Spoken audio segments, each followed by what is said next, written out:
welcome all to Ambedkar Caravan's Facebook live page. Today we are going to discuss Dr. Ambedkar's approach to law. And in today's panel, we have students across law schools and universities. 4 panelists will be there from different law school. Dipankar Kamble, who is a 4th year student at Nagpur. He has written paper and presented sort of in moot courts. Another panelist we have today is Pritam Bharti, who is alumnus of National Law School Delhi, and he is also a member, founder member for the study group at National Law School Delhi on Periyar and Ambedkar. Another speaker we have today is from also from National Law School Bangalore, Manisha. Manisha will be is a Bangalore student, and she is now currently fellow at Jindal Law and Jindal Law School, and working particularly on law and migrations. So, and another person will join soon. She will be talking on Constitution as a mechanism for emancipation. Friends, you all know that Dr. Ambedkar was a lawyer, and from his letters to Dattoba Pawar, which he used to fondly call Dattoba, from his letters it can be seen that early on he had difficulties to start his practice in terms of sort of equipments and all sort of things. But later on, he was a successful lawyer, and Rajgruha is an example of that, how successful he was. So on this aspect of his practice and approach towards law, the law students are going to contribute today, seeking and looking into various aspects of his engagement towards cases, and also in general, the approach from his writings and speeches. Friends, also as a student of law, you might be aware that Baba Sahib has written notes on subjects like evidences. So as a leader, whose influence was much on every side of it, ideas and practices, and particularly to promote equality and fraternity, he was a monumental figure. And you also might be aware from the narrations of Sonlal Shastriji that his house in Delhi used to be called Insaf Ki Koti, House of Justice. So we are going to explore personality of Baba Sahib from the cases he took, the writings he made exclusively on law, and also most of you are aware about his contribution as a person to the drafting committee. So let's take a each panelist will have a presentation of 15 to 20 minutes, and then if some questions are there, we can pose the questions after the presentations, or collectively we can take it later on after the presentation. So let's welcome Dipankar Kamble, who is a 4th year student from School of Law at Nagpur. Dipankar, over to you. Thank you, Priyadarshan sir. Am I audible to everyone? Yes, you are. Yeah. Okay. So good afternoon and Jai Bhim to everyone. So my topic is Dr. Ambedkar's struggle in becoming a lawyer. So in this topic, I'll tell the entire journey of Dr. Ambedkar from Columbia University to Bombay High Court, his struggles and his arrangements and his engagement with different people. So I'll start my talk. Undoubtedly, Dr. Ambedkar loved law and his primary profession after he gave up the Baroda presidency job was professorship, and later it became his legal practice.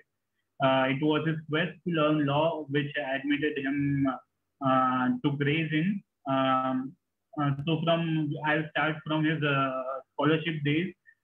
His study grant was only for 3 years, so he was not able to complete his law at Gray's Inn, as well as his economic studies at the London School of Economics. Dr. Ambedkar requested the Baroda state, and his grant was extended by 2 years, but his request for further extension was declined by Manubhai Mehta, the Diwan of Baroda state. So he had no other option but to return back to India.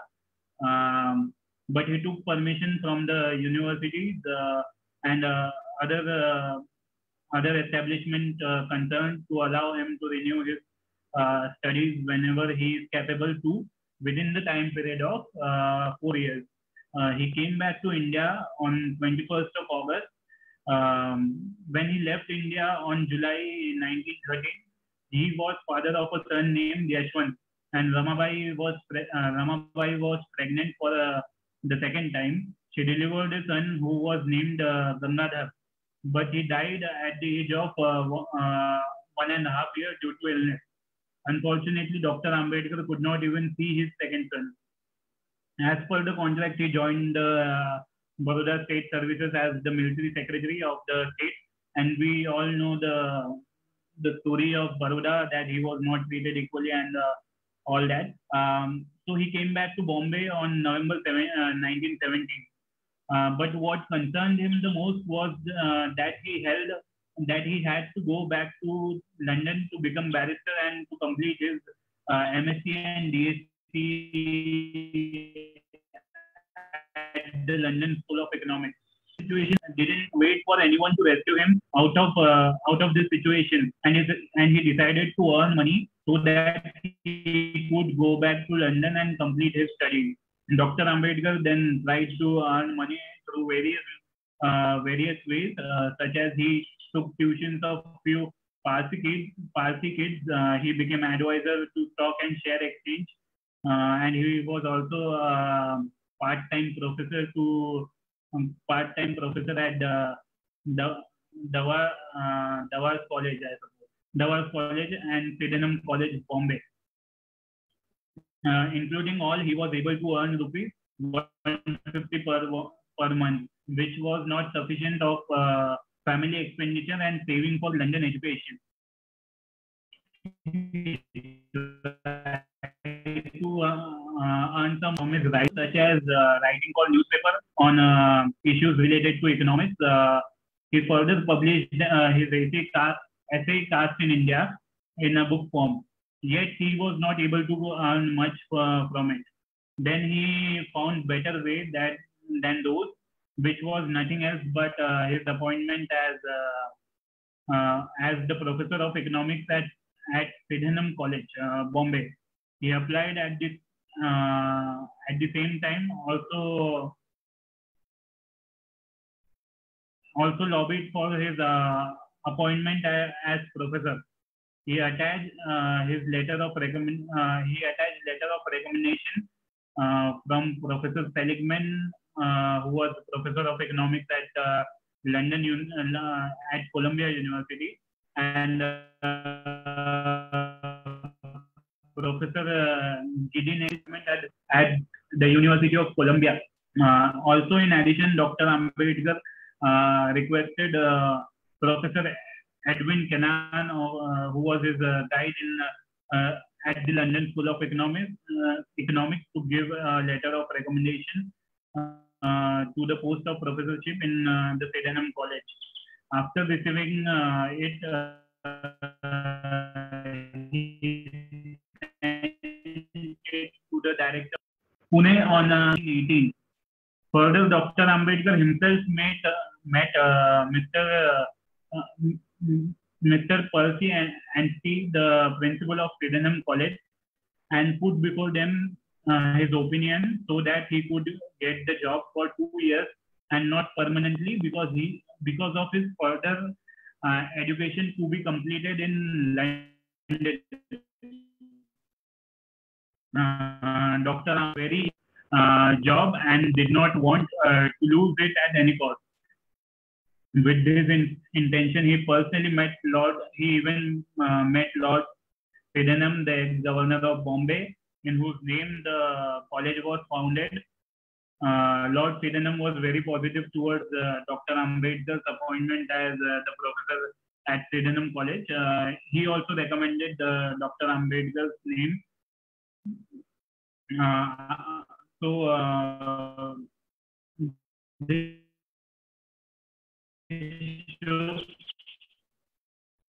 This shows Dr. Ambedkar's quest and desperation for the job so that he could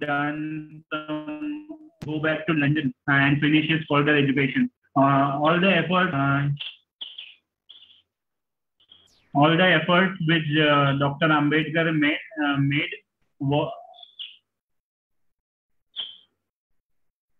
came to success, and at last Dr. Ambedkar was appointed to the post of Professor of Economics on 10th of November 1918. The payment for this job was rupees 450 per month. Now Dr. Ambedkar became able to save money from his salary for further education, which he had planned. The saving was in such a way that he used to spend 2 annas for his traveling fare to the college and from the college, another 1 anna for a cup of tea and a slice of bread to be had as lunch during noon.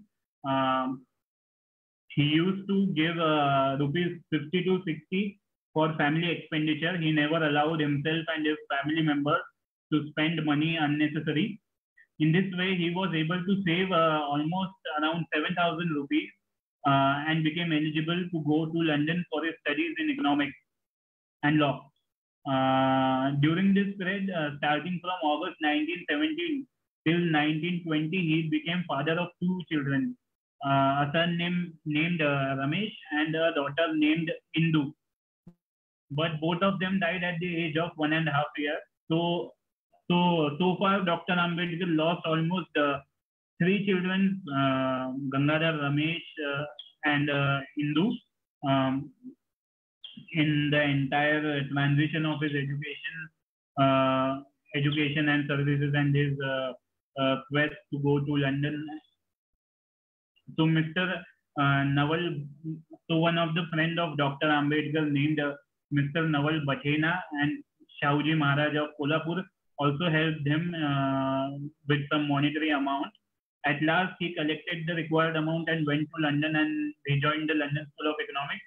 And he also joined Gray's Inn for law and studied not less than 18 hours. To share one anecdote here, I would like to mention that a friend of my father was in the education department of Maharashtra.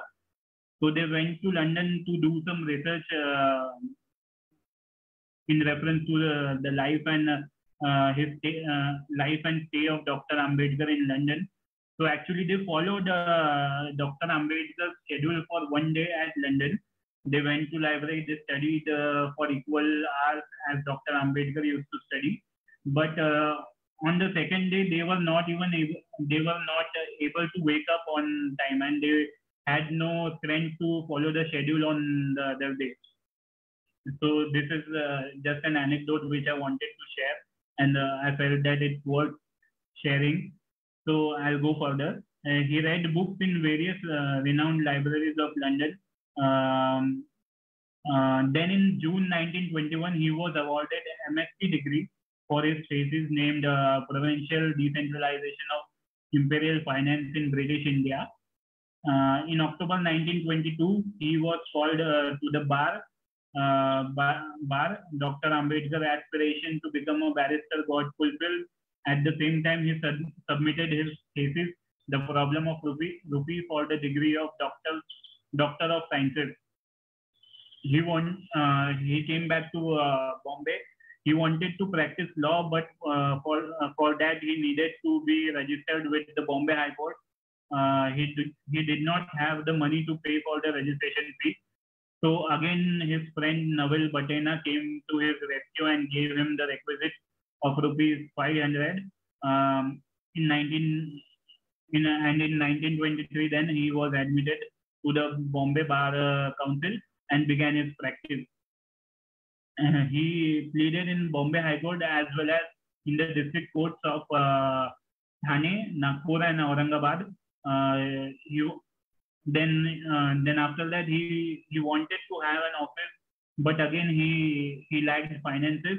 With the help of his friends, he rented a small room at Social Service League, Koyabadi in Bombay, and later moved to the first floor of Damodar Hall, Parel, Bombay. So in 1933, Dr. Ambedkar pleaded a historic case which had international implications. He pleaded the case of Raghunath Dhondo Karve, son Dhondo Keshav Karve, and the editor of the Region magazine. Karve used to spread awareness on sex education through this magazine. And Dr. Ambedkar actually lost this case, and but he took this issue of sex education at the Bombay legislature because Dr. Ambedkar had become member of Legislative Assembly at the Bombay Legislative Council. And other cases, the communist leader Pratt case, which my friend, which Manisha will deal. But that's it. That's all is my topic. Thank you, Dipankar. Thanks for that exposure of Baba Saheb in making as a barrister. The difficulties he had, financial difficulties he had, and the way he was being helped by his friend Naval Batena and also by Maharaja of Kolhapur. The cases you cited are very much important, and it was changed as a matter of fact for a law which Baba Saheb took as member of Executive Council in Bombay. So another panelist today is Pritam Bharti, and who is going to talk. The another one is Manisha, who is going to take us through the case brought by Baba Saheb at courts. So over to you, Manisha. Hi, good afternoon, everyone. I'm Manisha, and I'll be discussing about the cases that were led by Baba Saheb during his time as a legal practitioner. So he was a defense lawyer, and I have based my talk on this paper written by Rohit Day, which is the legal practice of Dr. Ambedkar, Bar at Law. So I have categorized the presentation into three. First slide talks about the cases that he led for political parties. So one of the... Manisha, just a moment. Can you make it a full screen? Full screen? Yeah, sure.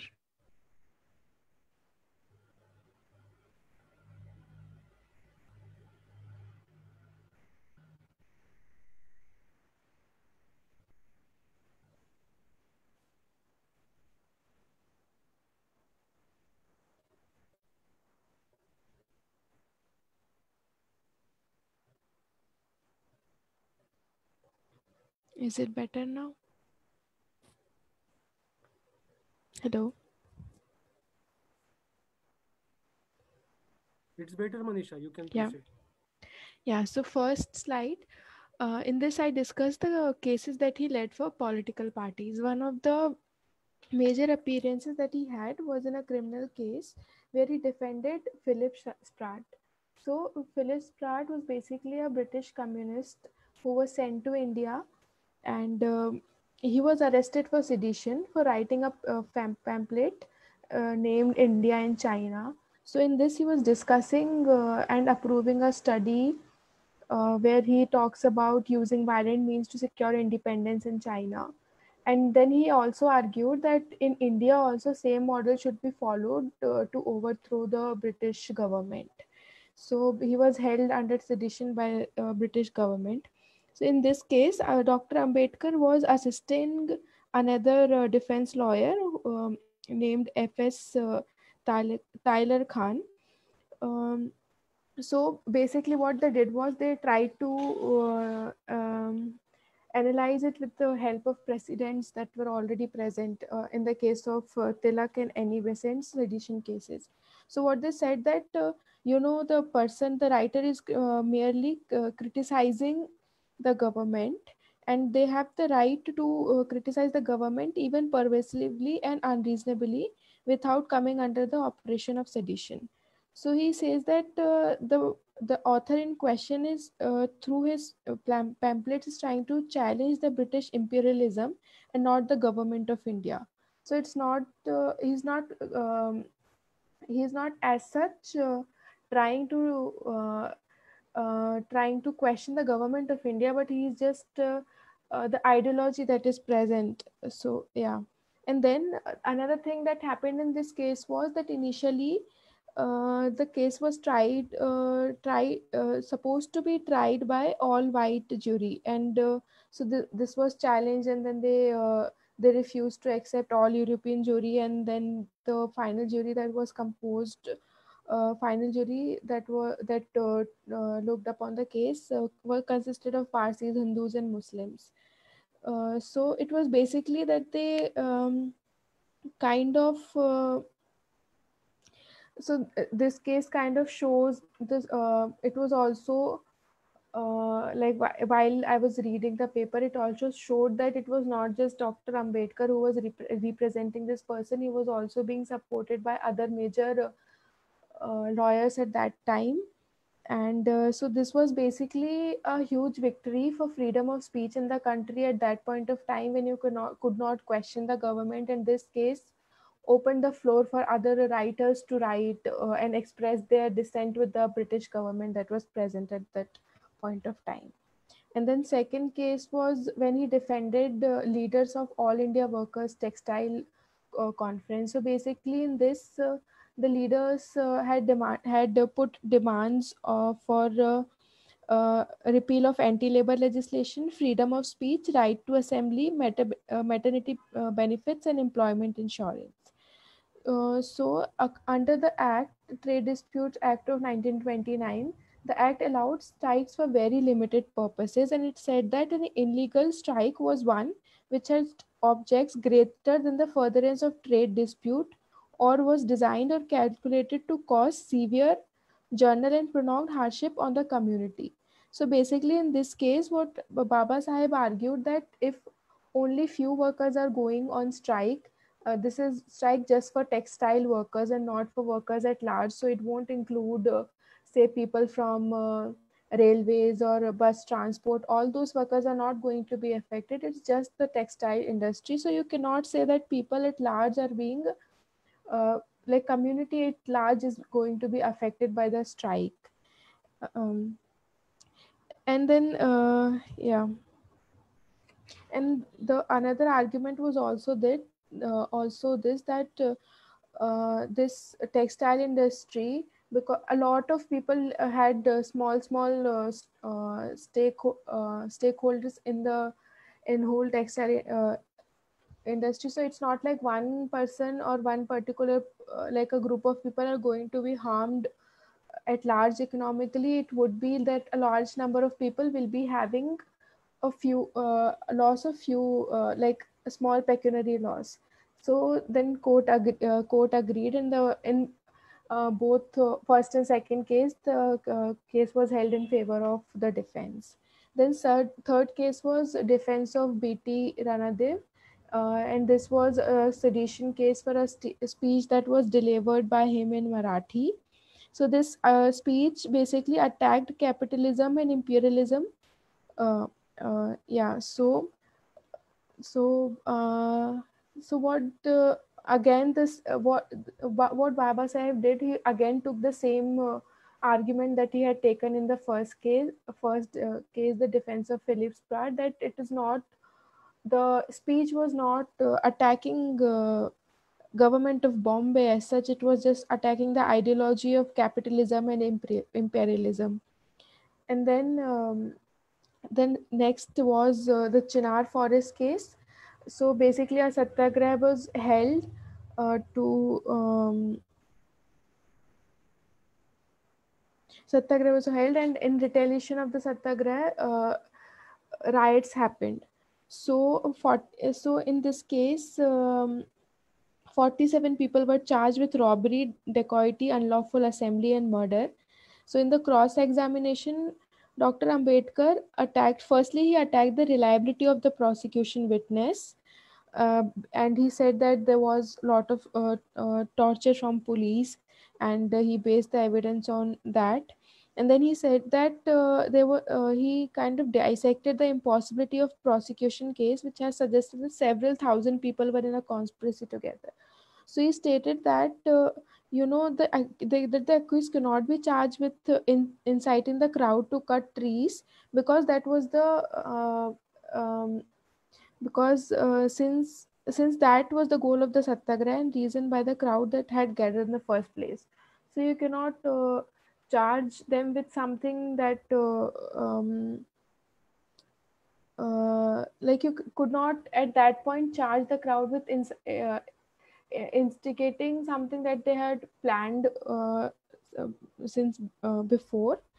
And then next in the paper next, the author talks about cases on inter-community disputes. So in this case, first was the leading case, and this was defense of Keshav Jhede for the book Deshache Dushman, which in English translates as Enemies of My Country.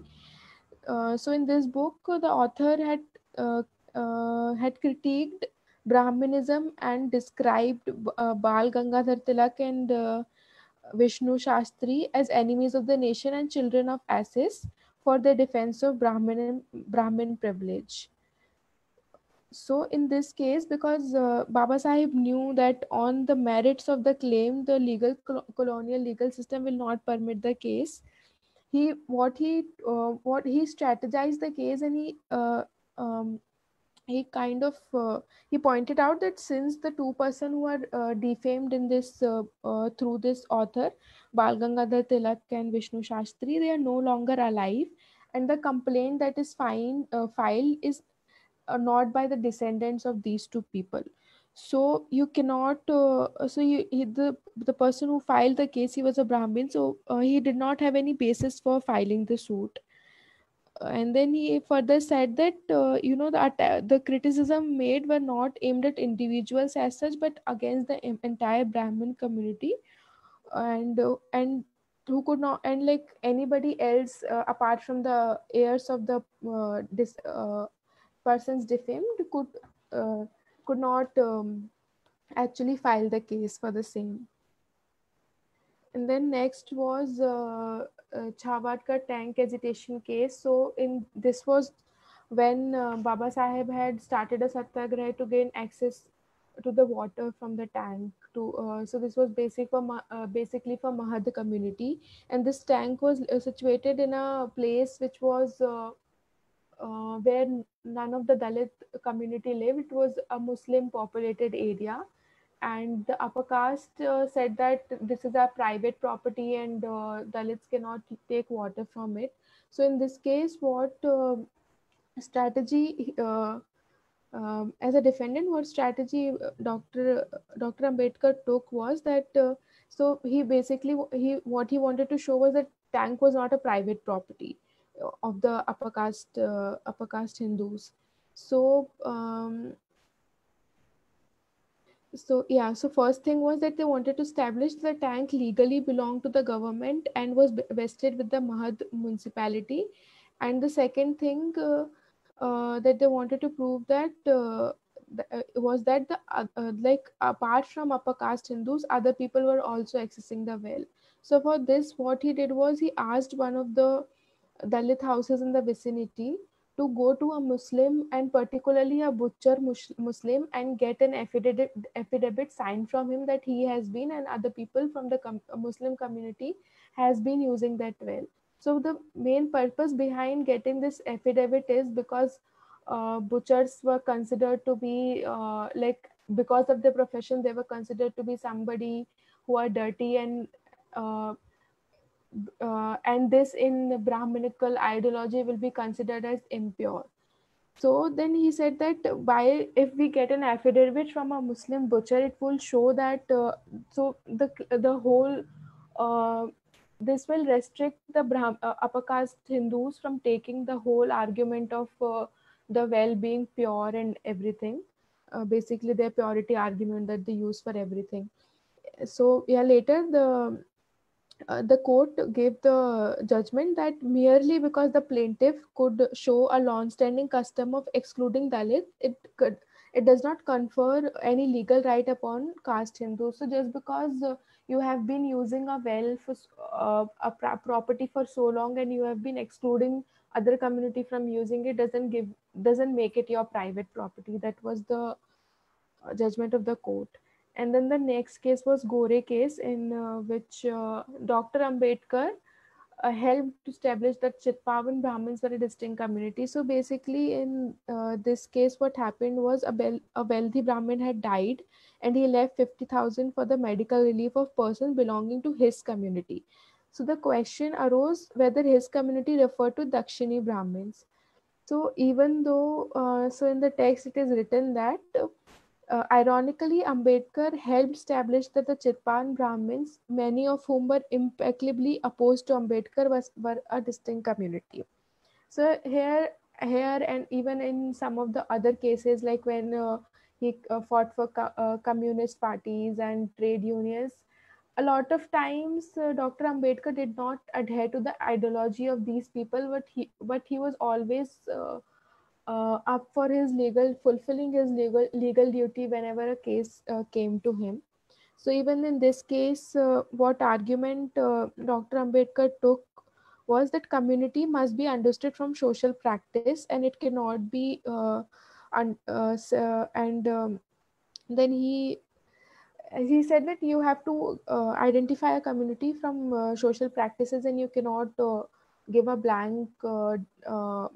like you blanket term to everybody, like saying that those are complete those all of those Brahmins belong to one particular community. um, yeah, so in this case, another thing was that the Chitpavan Brahmins had brought a case challenging the rights of other castes, in this case, Palshe Brahmin, to access the temple. So, one of the reasons, one of the analogy that the author is making in this piece is that this judgment could have also helped untouchables getting access to a lot of things, like access to temples, because same thing like you are here, even between Brahmins there were distinction, and then one particular Brahmin community was fighting for the same thing, and untouchables are also kind of uh, discriminated in the same way by not at that point of time by not by not being given temple entry. And then next case was defense of Professor R.D. Karve's journal. This Dipankar had already talked about it. So he was him and his wife. They used to they had a journal in which they used to talk about sex and sexual hygiene. They used to answer question of it, and at that point of time, it was Ambedkar, in his defense, he argued that Karve had certain views of sex and social hygiene, and he was entitled to advocate them. So this was also on freedom of speech, but the court said that the court did not actually held in their favor, and that he said that that liberty of writing on sexual matters could not be a license, and it was kind of ahead of its times, and it was considered obscene. So court did not actually give decision in favor of defense. And then next case was Emperor versus Sever Manuel Dante, where Baba Sahib and defended a Catholic man who was caught with bottle of alcohol, and he was charged with violation of prohibition laws. So in this case was what he so if when this case happened, and there were, along with this case, there were a lot of cases coming on same subject matter, same facts. So what Ambedkar's argument was that because during the time period when all these cases were going on and coming, the law was actually nullified. So he said that because the law has been the nullification of prohibition law had in effect and nullified all the offenses and charges against it. So he was kind of talking about retrospective application of the law should not happen, and retrospective application of the law. Yeah, so now that the law does not exist anymore, so you cannot consider those retrospective offenses to be offenses now. And then he also fought this case where one of the accused person was he had a brothel. He used to run a brothel, and in this case, an independent sex worker, she had come to that place for 2-3 hours, and so it wasn't like any it wasn't what can I say, so here what Dr. Ambedkar attempted to argue, he argued that the sex worker was an independent agent, and it wasn't so this whole incident wasn't an act of inciting inciting prostitution as such. So because the Bombay Prostitution Act at that point of time, it did not abolish prostitution but sought to end its organized version and criminalize those who brought women into prostitution. So if you were an independent sex worker, you could have done it, but if you are enticing someone into sex work, then it was criminalized. So here also it's written that Ambedkar's own views on sex work are complicated. In the court, he did make even though he in court he did make an argument for independent agency of sex work. And then they have talked about, so this topic is not discussed in great detail in the paper, but they mention that a lot of cases dealt by Dr. Ambedkar were for poor and indigent people, and most of his practice was occupied with these cases. It was also because his legal career in commercially could not take off because of a lot of things like discrimination at that point of time, and legal fraternity and legal profession um, being so it was full of upper caste and upper class people, and needed to have a lot of connections to get into the system. So because of all those things, and Baba Saheb was also discriminated a lot because of his caste. So because of all these things, he could not actually get so many cases in commercial value. So a lot of his cases were where he was fighting for poor and indigent. So in this, they have mentioned two things. One was where he used to fight for politically minded labor lawyers, and secondly, they have mentioned that he used to take up a lot of cases related to death penalty, where it from the surname of the people, it could be easily understood that those people belong to other backward castes, and in absence of them having no legal remedy or representation, Baba Sahib used to represent them. So basically, from the what I understood from the article is that even though like so just wait a minute, I'm trying to, yeah. So basically, even when Baba Sahib's ideology did not actually match with the ideology of the person, but when it came to defending their rights, he was always there. He always represented them legally. So in that manner, he was trying to fulfill his obligation or duty that all advocates, when we enter into bar, we take an oath. And then second thing was, so from the cases we can see whatever little bit information we have, that his approach was to play with the best play best with the situation. So it was not always about talking on the law. When he knew that law might not be in the favor, or that the jury might not be in favor, then he kind of came up with strategies that would help his clients to get judgment in their favor.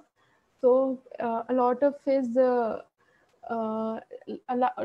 style of argument was also based on strategizing, and yeah, so that's what I got from the piece. If you have any questions, feel free to ask me.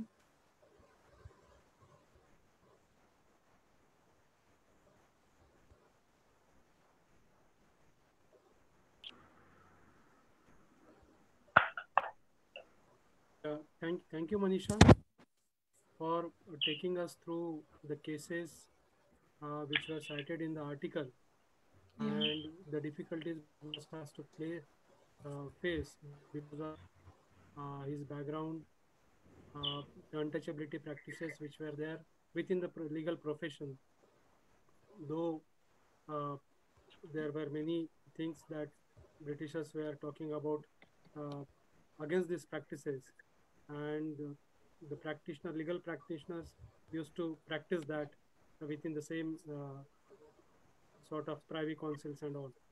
Uh, and also the important point which you make from legal ethics point of view, that though his personal inclination or personal point or his ideologies were different from that of his clientele, but as a lawyer, he used to take up that case and give it 100% to win that battle.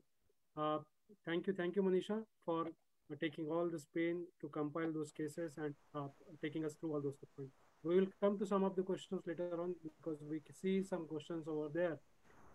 But before taking up those questions, let's go to another panelist, Ritam Bharti, who is from National School of Law from Delhi, who is also the alumni, sort of founder member for study circle over there. Over to you, Pritam. Good afternoon, Jai Bhim dosto. Thank you so much, Mangesh, for giving us this opportunity of discussing Baba Sahab on such different issues. So for today, since recently we had International Labour's Day on 1st May, so I thought it would be appropriate to discuss the role of Baba Sahab Ambedkar in labor reforms. And since most of the time his role as labor reformer is overlooked because of his monumental role played in anti-caste movement or in as Constituent Assembly, as we know.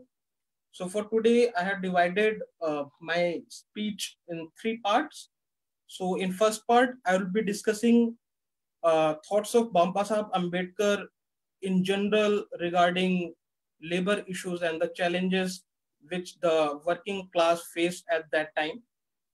In second part, I would be discussing the role of Baba Sahab Ambedkar when he entered the Bombay Legislative Council and then later in Bombay Legislative Assembly, and he took initiatives there to in a way better the work conditions of laborers.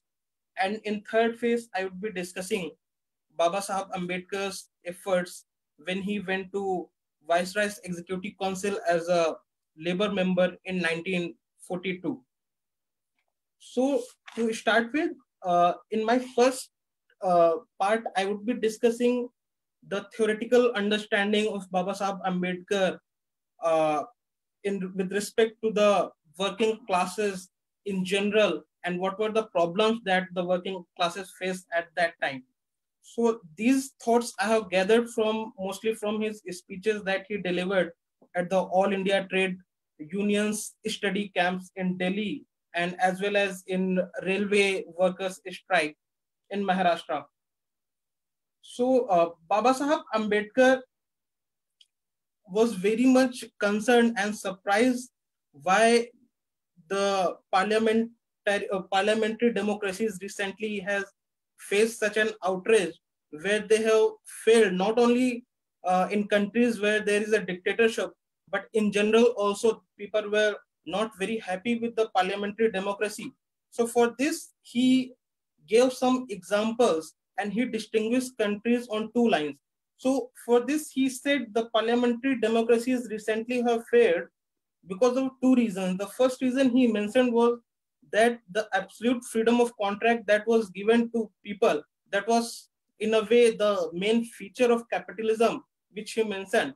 In such a scenario where there is a complete freedom of contract, and then second situation which he referred for the failure of parliamentary democracies was the absence of socio-economic equality in the country. So when you have absence of socio-economic equality and given absolute freedom of contract, then of course this is going to result in very distressing situation for laborers because of the existing inequalities, where they have very less power of bargaining with the capitalists and the ownership classes.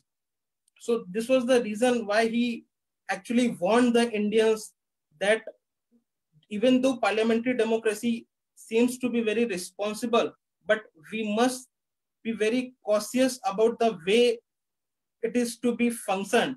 And before emphasizing a lot on political democracy, we need to make functional the socio-economic democracy, and that would be in a way the fiber and tissue of the political democracy.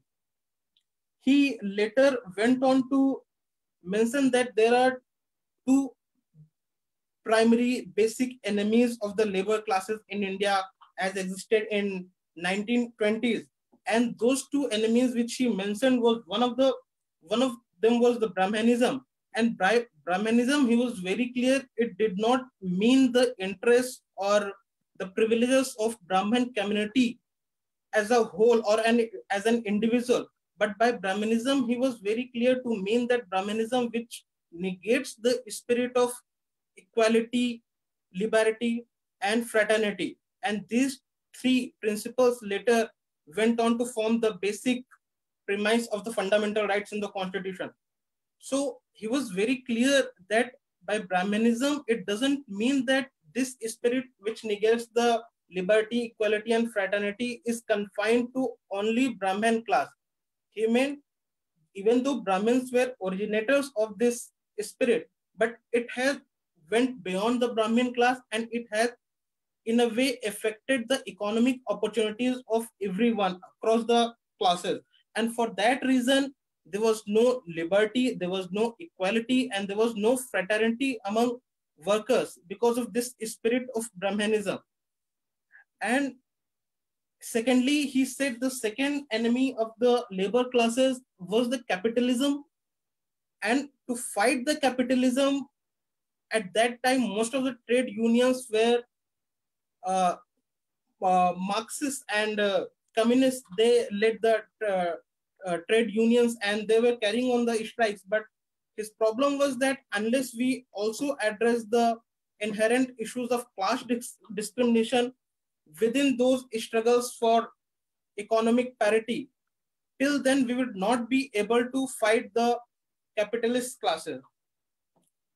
On similar lines, he also warned Indian labor class regarding the ultra-nationalism. According to him, the creed of labor was internationalism, and for him, nationalism was only a mean to achieve certain goals. Because according to him, the wheels of democracy, that is parliament, executive, and judiciary, they function better in a society, in a country united by national sentiments. Otherwise, there is no such inherent value in the nationalism that can be considered as an end for which labor class can satisfy its life. So he warned that labor classes should be very much cautious of kind of nationalism which they are fighting for, because they have to ask questions. If this nationalism be established at later stage, what goal or how their life is going to be under after fighting for such nationalism. And then he largely also focused on the uniformity of labor law. So then under the Government of India Act 1935, labor issues were put in the concurrent list. And because of that, there were large number of statutes dealing with the labor issues. And even today, it is true for Indian labor class that there are hundreds of labor laws for each individual state. Like, leave alone the labor class, it gets very difficult for even students, law students, and lawyers to learn all those labor laws. So he was in favor of uniformity of labor laws. Other issue which he mentioned in his speeches was the very sorry state of affairs with respect to trade unions. Most of the time, these trade unions were led by the communist leaders, and he was of opinion that communist parties at those times, they were using the masses for their own goals, and then were also not looking into the caste questions underlying the labor problems in the industries. And also he had raised this concern with the communist leaders that most of the communist parties were focused on the industrial labor and were not very much concerned about the rural laborers engaged in working, engaged in agricultural practices. With respect to in general, the condition of laborers, he was of opinion that there is an urgent need for the rehabilitation of the industries, and also focus should shift from agriculture to the industries. The other thing which he focused in his speech at the All India Trade Union Study Camp was that working class in India in general have failed to acquaint themselves with the literature dealing with the government of mankind. So he said that most of the time these working classes have not gone into the literature, basically, which sets the term of the government of mankind. And he gave example of 3-4 books. According to him, all the persons in labor class should read those books. And for example, he gave that was Communist Manifesto by Marx, and then other one was by James Mill, The Liberty, and then Rousseau's The Social Contract. And in this respect, he says the labor class has failed to learn this literature, and that's why it has failed in a way to understand the economic interpretation of history in Marxist term, and therefore it has also failed to give imperative force to the economic facts of the associated life of humankind. And with respect to the association of laboring classes, he was very clear that Indian labor class should dissociate itself from both Congress and as well as communist parties. And he was of the opinion that Indian laboring class by itself can make an alternate political front where it can fight both capitalism as well as imperialism. But he also warned that before that happens, Indian laboring classes who were fighting through trade unions, they should attempt to get power in the government, and for that they must acquaint themselves with the literature, because he was in a way favor of state control. And according to him, when you have economy which is going to be state controlled, in that condition you need to have better knowledge of the functioning of the government organs. Now coming to the second part, I would be discussing when Baba Sahab Ambedkar went to the Bombay Legislative Council first in 1927. He was renominated in 1932. So when Baba Sahab Ambedkar went to the Bombay Legislative Council in 1927, his very first labor activity that was to start with, it was with respect to introduction of Mahar Vatan system. The Mahar Vatan system was a kind of labor practice in rural Maharashtra, where the Mahar community were given some land for them in return of the services which they offered to the colonial government. And most of the time, these services were very exploitative. So these were very low status jobs. So for its abolition, Baba Sahab Ambedkar introduced a Mahar Vatan abolition bill in 1927. And this bill was opposed by the Congress because most of the Congress leaders at that time, coming from the upper caste capitalist society, they opposed this bill because they thought if Mahars are not going to perform this duty, then it would be difficult to find any other class engaging in these activities. Later, because of the failure to get support on the bill, Baba Sahab had to withdraw this bill. Then there was a strike in Bombay textile mills, and this was led by the communist trade unions at that time. But there was some conflict between the communist leader and Baba Sahab Ambedkar. Not conflict, but there were certain considerations which Baba Sahab Ambedkar has raised, but which communists did not take into account first. And these were regarding the ill treatment of the workers from the lower caste in the textile mills. So in that respect, Baba Sahab Ambedkar has supported the strike, but before that he has asked communists to take into account the interests of the lower caste in those mills.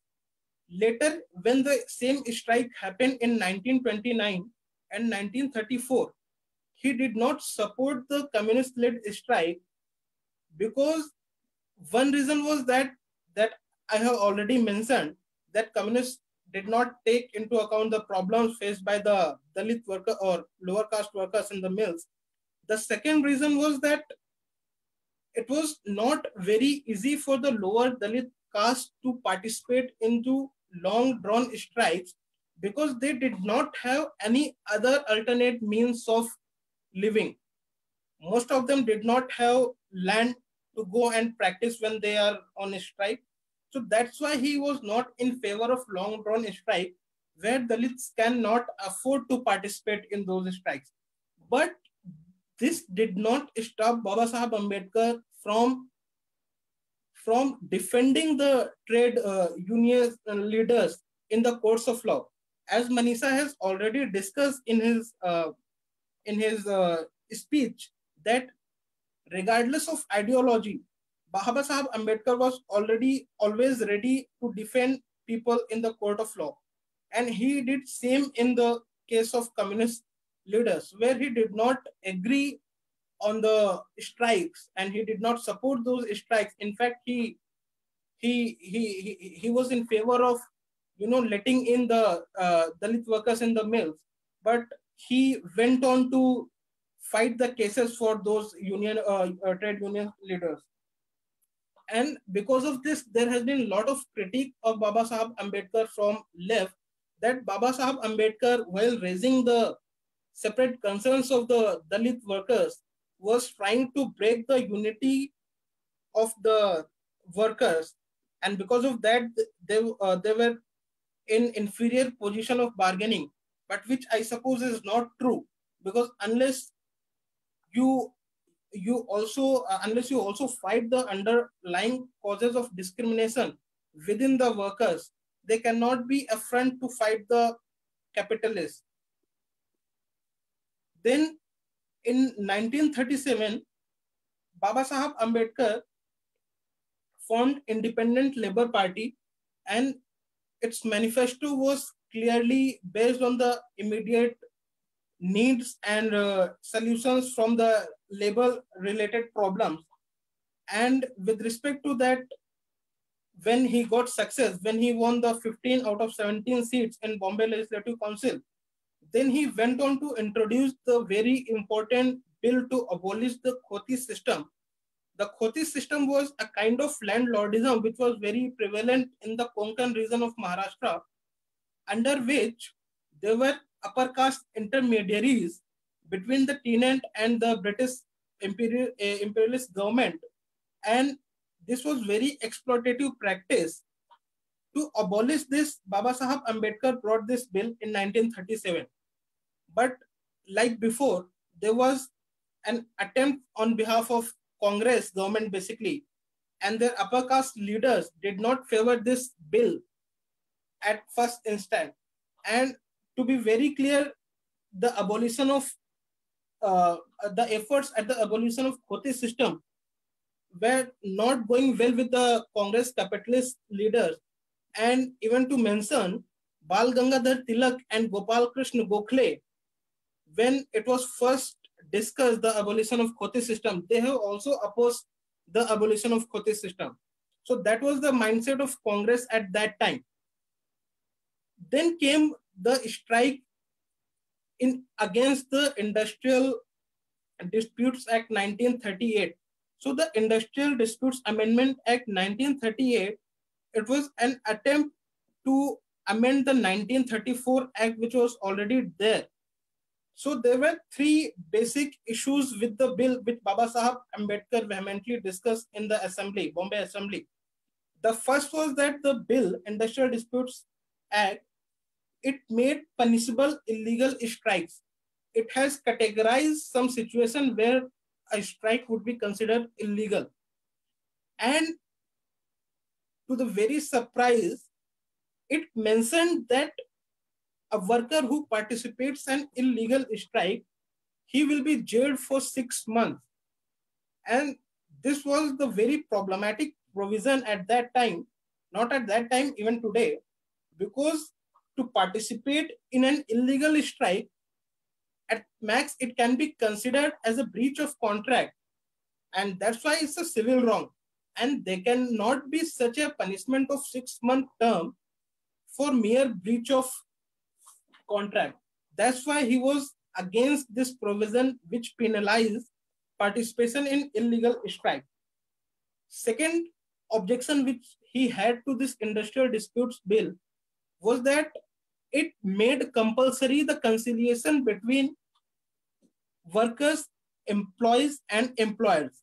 In the previous Act of 1934, the conciliation process was voluntary. But here in 1930 Act, they have made it compulsory. And also they added it with the illegal strike. So for example, first it is compulsory for workers to participate in the conciliation. And also during the conciliation and after 2 months conciliation, you cannot participate in illegal strike. And they have already categorized this as an illegal strike. So these were the provisions which Baba Sahab Ambedkar thought would kind of make a slavery system where workers will not have any right to raise their demands. And the third provision which he discussed was very problematic was regarding the disclosure of the budgets by the employers. He was of the opinion that most of the time in these mills and industries, the very topmost posts, these are given to the very closed ones of those owners, and they do not disclose any information with respect to their budget and financial aspects. So that's why it should be made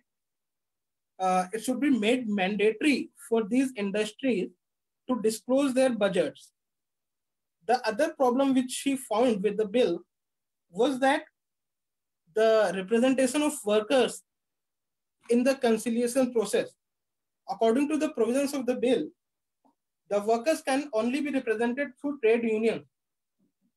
Now, he was very much skeptic about the role of trade union at that time, because as we have already discussed, he found it to be in very sorry state of affairs.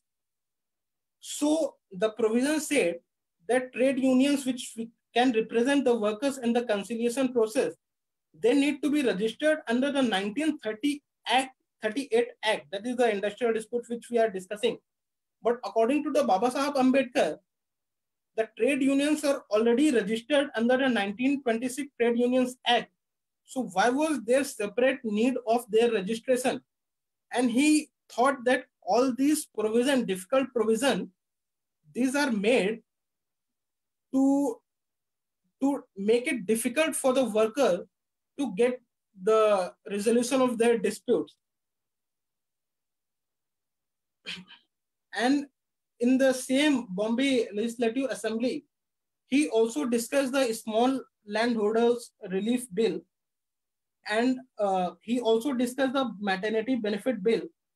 And with respect to maternity benefit bill, it was very clear that even though by and large it's the government's responsibility to share the contribution to the maternity benefit, but at the same time there can be liability on the worker.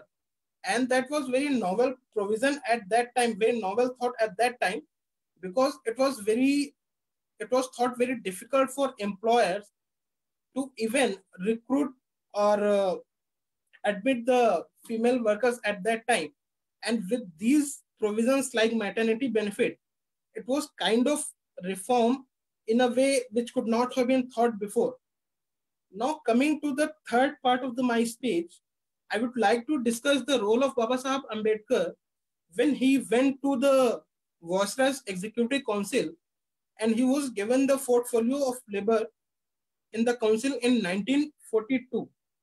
So in 1942, it was a condition of war and there was a huge demand from industries. And Babasaheb Ambedkar considered that labor can perform optimally if there are three things. First is that there should be immediate resolution of their disputes. And secondly, there is a uniformity of law. And thirdly, there are provisions regarding to the social security of workers. So in this respect, in his 4 years of term as a labor member in Viceroy's Executive Council from 1942 to 1946, he brought number of bills which went to be very impactful in direction of labor reform. Let's discuss those bills. First of all, he came with the Trade Unions Amendment Act 1943. So according to him, as we already discussed, trade unions were not in a very good state. So he made the provisions related to the recognition of trade unions by employers very easy. In a way, it's easy for, it gets difficult for the employers to reject the trade union. So in that respect, he provided through bill that if certain conditions are met, then it should be obligatory for employers to recognize those trade unions. The second bill which he brought was Mines Maternity Benefit Act, which we have already discussed. And in this respect, Babasaheb Ambedkar went to inspect many mines, coal mines in Dhanbad and in other parts of the country to understand the situation of workers on the surface as well as under the ground in the mines. Then he brought in the Workmen Compensation Act. In this, since this was the time of the war, he brought this bill to enhance the compensation of workers who got any kind of injury or who, because of any injury, died while on their duty. And this bill raised the compensation amount. And this is very noticeable feature of Babasaheb Ambedkar, that before he became the member in the Viceroy's Council, he also went on to participate in the labor conferences, the tripartite labor conferences that included representatives from employers, employees, and as well as government. So that was the kind of first formal arrangement where there were representatives from all the sides, and this went on annual basis. And he then discussed the issues regarding issues which the working class was facing in general. The other remarkable bill that Babasaheb Ambedkar brought in the Viceroy's Executive Council was Factories Act 1944, and there were later amendments to this Factories Act also. This was very impactful legislation with respect to the betterment of the work condition of workers, because first of all, it sought to provide the very facilities to the workers. For example, laundry service, and many other services, it made it mandatory for the employers to arrange. At the same time, it also reduced the work hours. It followed the pattern of British system and reduced the work hours, and it also made provisions for the earned leaves. For earned leaves, it made provision that for adults it can be 10 days, and for child laborers it can be 14 days. And then other remarkable step which Baba Sahib Ambedkar took in direction of labor reforms was when he made provision for dearness allowances, and also he made provisions and schemes for training and skill development. He then brought payment of wages bill. The payment of wages bill basically rationalized the payment of wages to the workers. Initially, the existing act distinguished the payment of wages into two categories, where one category was provided the payment within the 7 days and the other within 10 days. So it rationalized that the payment should be same for everyone, and for every worker it had to be same. And then secondly, the other issues which he took was the deduction, increment and notice provisions with regard to the payment. And this is something which we see even today in the unorganized sector, that there are hardly any provisions being followed. Now, coming to the most important legislation which Baba Sahib Ambedkar took, and it was Industrial Employment Standing Order 1946. And with respect to that, I would like to say that it provided a sort of rule of evidence that the work conditions should be certified by an appropriate officer, and that can be used as a documentary evidence in the court in a dispute between employer and employee. That I consider to be the most important legislation brought by Baba Sahib Ambedkar.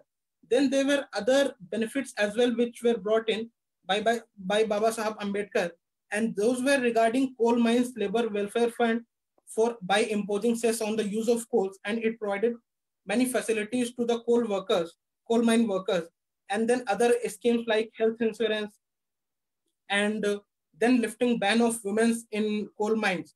So these were some provisions and some schemes or some laws which were brought by Baba Sahib Ambedkar to improve the condition of laborers in the country.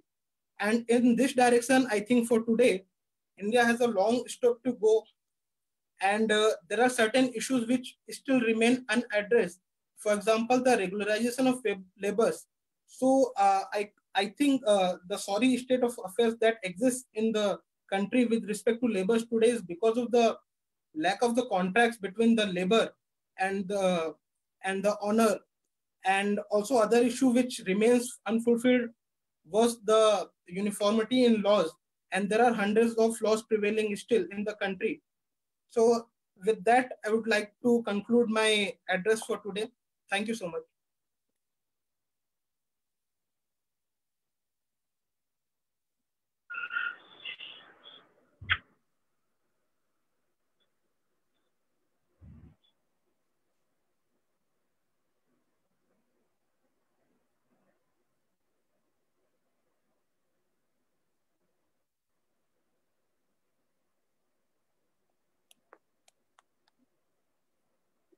Thank you, Pritam. That was very informative from Baba Sahib as a practicing lawyer and member to Executive Council and Minister to Labor, Minister of Labor under the British government. So the the issues he took of labor from practice to the member of council and to the Minister of Labor, which we have cited and which was very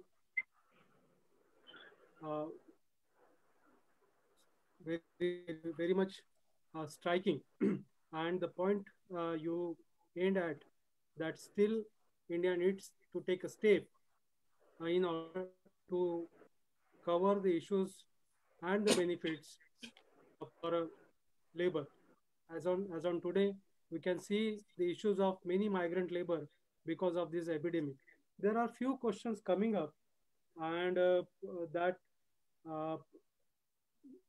all you have presented the various cases and reflect on the faces of different aspects of Baba Sahib as a practicing lawyer, as a labor minister. There is a point in which has been mentioned in the question that we know Baba Sahib as more or less a community leader, or at max as a framer of the constitution. Why this information is not in public and so on and so forth. I would like to pose a question from the view that as a student of law, and all we study constitutional law in schools and law colleges, do we ever come across subject in a moot courts or others while studying under other subjects on these aspects of Baba Sahib? Pritam, Dipankar, or Manisha, you can respond. Okay. Pritam will respond go ahead. first. No, you can respond first, then I can. So, as a law student, it's basically the constitutional law where we get the discussion on Baba Sahib Ambedkar, and it's only with respect to very contentious issues when we get to hear or read on Ambedkar within the class. And in subjects, I think apart from constitutional law, I hardly can see any of the subjects which have ever dealt with the Ambedkar's literature. And we were fortunate to have one teacher in our law and poverty class who acquainted us to the Baba Sahib's literature on the caste, that is his very famous work on annihilation of the caste. So we were lucky to have that literature in our classroom studies. Apart from that, the issues which I have discussed regarding the labor, even not in our labor law clauses or labor law books, we have ever heard of him on the labor issues. Is this the experience of other schools, Dipankar or Manisha? Pardon me that I'm using the speaker so close to me. Actually, there's some issue with my. Am I audible? Audible, yeah. So pardon me, please. I'm using this speaker so close to me. There's some issue with my phone speaker. So actually, the question which Priyadarshi sir posted, that have we heard about Dr. Ambedkar in the law schools? So my personal experience about this thing is that Dr. Ambedkar's work in labor law, which Pritam discussed today, is totally ignored by the law schools, and hardly our professors pay heed to the views of Dr. Ambedkar on labor laws. Even there's a course named Law and Women Law and Women and Law and Gender in our law schools. Hardly even in that course Dr. Ambedkar is referred or discussed. And to go further in this point, even in the constitutional law course, Dr. Ambedkar was discussed very few, like from the references of constitutional assembly, constituent assembly debate and all. But as his contribution, the amount of contribution which he has made to the Indian Constitution, he was not discussed as much as he should have been discussed. And also the first question of Priyadarshi sir, that why have we failed to build Dr. Ambedkar's image as a lawyer or as a legal practitioner. We always talk about him as a anti-caste messiah or a father of Indian Constitution, but his legal practice and his contribution to various laws are been ignored because so it has been a collective failure of us all, because we have not been able to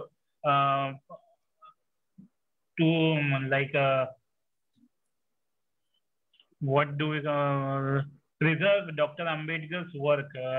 For example, Vijay Gaikwad Vijay Gaikwad, an engineer, he compiled 2 volumes of argued cases of Dr. Ambedkar. He published it itself, and uh, la- last winter I went to Delhi, and I actually called the Samyak Publishing House, and I requested him requested him like anything to arrange those 2 volumes for me. So actually, those volumes of argued cases of Dr. Ambedkar has gone out of print, and we are not paying much heed towards those um, like rich study material and educative material which we have. So I would like to propose before Priyadarshi sir, and I hope even Mangesh sir is listening to us, that if we could do, we are almost plus 100 students in the Pan India Ambedkarite Law Students Group, and we have almost 10 to 15 active, 15 to 20 active members in the group. If we could do anything in that regard, like we can again reprint those volumes, and we can compile and add some editorials, and do some addition in that, and publish it as we have our own publishing house, or as well we can publish it through Shared Mirror, we can publish it through Yogesh's publication house, we can do it. So I would like to put forward coming back to questions, we will take it further. We will coming back to Yeah. questions. There is one more question to Manisha. You have cited some of the cases, particularly of the case of Deshache Dushman, and then that of Karve, particularly on sex education and so on. Manisha, do you think that after these 2 cases, the brilliant personality of Babasaheb as a lawyer been accepted beyond the practices of untouchability at that period of time?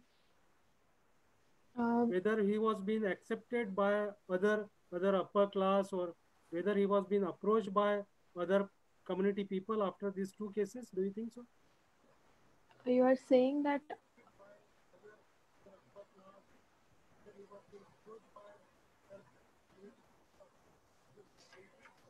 Manisha? Hello? Yeah, go on. Yeah, I'm audible. Yeah, the book mentions that even after these cases were meant, even though he... I'm audible, no? Yes.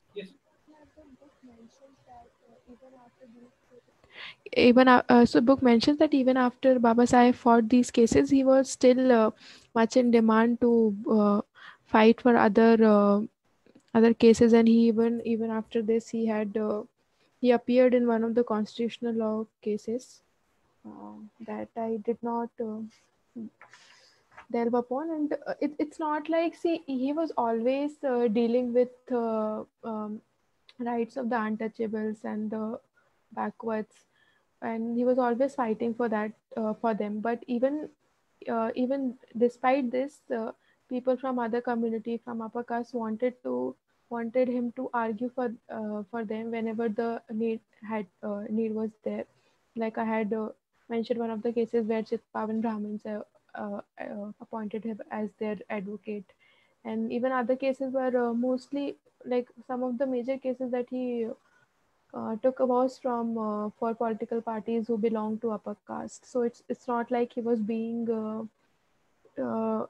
overtly being discriminated because he was taking cases for untouchables. I feel like this is more of upper caste taking opportunistic approach, where whenever they needed him, they approached him and to fight for them, and whenever they thought that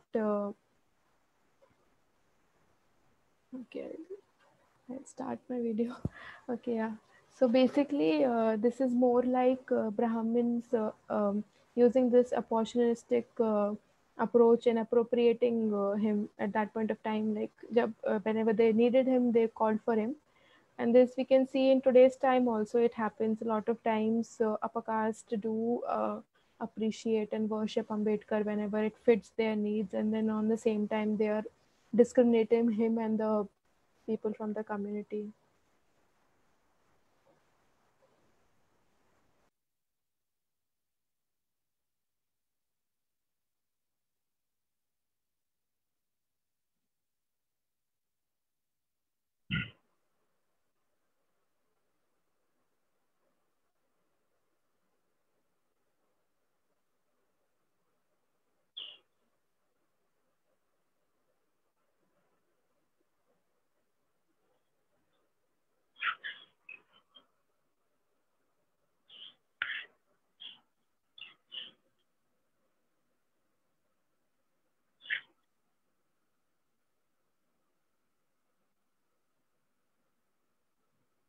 Priyadarshi sir.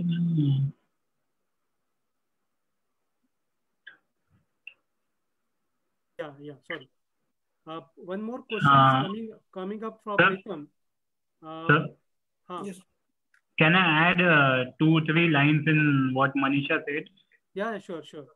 Yeah, actually, I have also read the same paper which Manisha has referred for her talk today. So there's this very interesting anecdote which Rohit Dey has shared. He says that on a day, Jinnah appeared for an insolvency matter of worth rupees 2,57,000 before the court.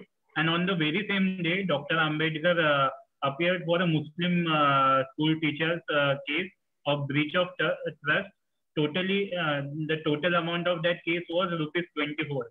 And in the entire paper, Rohit Dey has discussed how the three lawyers, Motilal Nehru, Jinnah, and Gandhi, all three from the Bania community, had an edge because of their community capital. And even though Baba Sahib had better skills of argument and legal knowledge than these three lawyers, he always lagged in his clients and his payment. Yeah. Thank you. Thank you, Dipankar. And that same way, what we can see, that certain chambers are being given the lordship, and the lordship is not extended to other people who are practicing across India. That's true with even today. We will have a separate discussion sometime over that subject. But coming to today's presentation of Pritam, do you think that the cases he took, particularly for laborers on the labor issues, has helped him to draft various labor legislations as a member and as a council member as well? Actually, the cases which I discussed in my presentation were with respect to the defending the trade unions leaders with respect to Bombay Textile Mill Workers strike in 1928 and 1929. And those cases were under the existing legislations regarding the Trade Unions Act. And initially, these rights with respect to the strikes and trade unions, those were very regressive in nature, and those were later reformed in 1942 and later.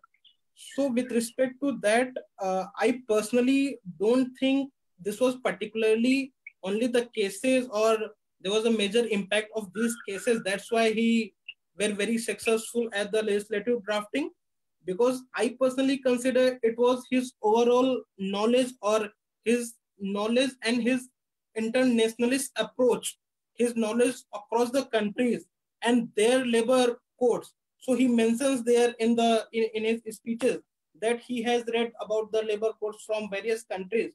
So I think that transnational perspective, that internationalist approach somewhere helped him in furthering the interests of the laboring class as such. And that's why he was better situated to deal with those issues. And he had a very good planning on the drafting of those legislations when he became the member of Viceroy's Executive Council.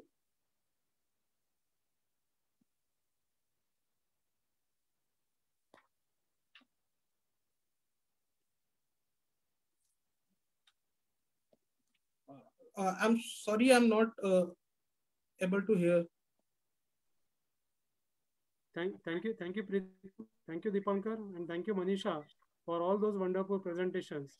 I'm sure this one single presentation is not covering the entire aspects which all you have presented.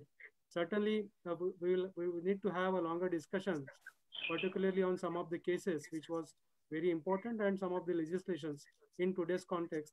We'll continue this discussion. Thank you for your contributions. Thanks a lot. Thank you so much. Thank you. Thank you so much, sir.